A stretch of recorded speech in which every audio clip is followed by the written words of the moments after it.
인천 청라 신도시 모 어린이집에서 아동학대가 의심되는 일이 발생해 경찰이 수사에 나섰습니다. 아래는 어린이집 아동학대를 주장하는 부모의 증언입니다.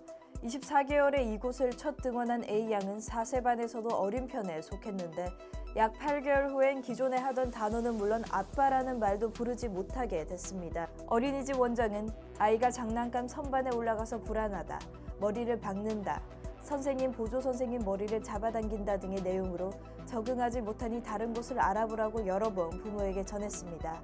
청라 신도시에서 다른 어린이집으로의 이동이 쉽지 않은 사이 A양은 집에서도 격한 행동을 표현하기 시작했습니다. 머리를 세게 박거나 외출 시 나가지 않으려 하고 집에 손님이 오면 높은 선반에 올라가려는데 부모는 A양의 문제로만 생각하고 걱정했지 어린이집에서의 문제라고는 생각지 못했습니다. 밤에도 울고 잠을 잘 못 자는 A양을 데리고 대학병원 소아정신과도 예약하고 여러 센터를 방문해 언어 수업, 인지 수업 등에 집중했으나 짧은 몇 개월 동안 아무런 변화가 없었습니다. 한 달에 한 번씩 열리는 어린이집 생일 파티 후 하교한 날이면 A양은 더욱 힘들어했고 이후 생일 파티 단체 사진에서 항상 빠져 있었다는 것을 알게 된 부모는 어린이집의 CCTV를 보여달라고 요청했습니다. 이때부터 A양에 대한 어린이집의 말이 달라집니다. 아이의 문제로 적응을 못하니 다른 곳으로 옮기라고 했던 원장은 본인이 먼저 CCTV를 봤는데 이전과 달리 수업에도 집중을 잘하고 잘 지내니 5세반으로 올려도 된다고 말했습니다.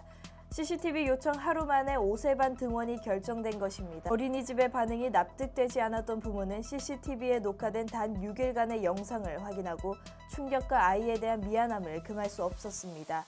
등원한 아이들이 모두 간식을 먹고 있을 때도 생일 파티를 하고 있을 때에도 A양은 다른 방에서 간식도 먹지 못한 채 혼자 있었습니다. 같은 반 친구의 생일 파티가 끝난 후에야 교실의 모습을 보인 A양이 다른 반 친구의 생일상을 구경하려고 몇 발짝 앞으로 간 순간 보조 선생이 A양을 뒤로 확 넘기면서 넘어뜨리고 패대기 치듯 눕힌 후 두 다리로 A양의 허벅지를 누르고 있는 모습이 적나라하게 찍혀 있었습니다. 또 A양은 보조 선생에게 이끌려 나가 CCTV에 나타나지 않았고 같은 반 친구들이 야외 활동을 나간 사이 교실로 보내져 혼자 방치돼 있는 모습이 녹화되어 있었습니다.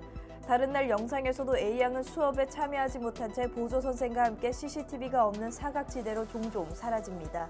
A양은 현재 외출을 힘들어하고 밤에는 불을 켜고 자며 어둠을 무서워하고 사람을 잘 쳐다보지 못하는 상태입니다. 이와 관련해 해당 어린이집 원장은 어린이집은 언제든 학부모로부터 아동학대 의심 사례가 발생하면 신고당할 수 있다는 불안감을 안고 있다.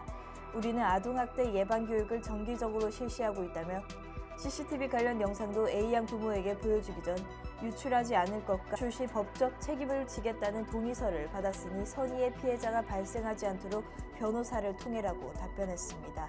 하지만 A양 부모는 동의서를 작성했다는 것은 거짓말이다. 영상을 보여달라고 하니 원장과 선생이 잘못했다고 무릎 꿇고 빌었다고 주장했습니다. 한편 인천광역경찰청은 위 사건 관련 CCTV를 확보해 분석 중이며 부모 면담 등 수사를 이어가고 있는 것으로 전해집니다. 청라 신도시에 거주 중인 한 학부모는 최근 인천 초등생 학대 사망 사건으로 충격과 안타까움을 금할 수가 없는데 인근 어린이집에서 학대 의심 신고가 발생했다니 정말 화가 난다며 철저한 수사를 통해 진실을 밝히고 다른 아이들에게 피해가 가는 일이 없도록 해야 할 것이라고 목소리를 높였습니다.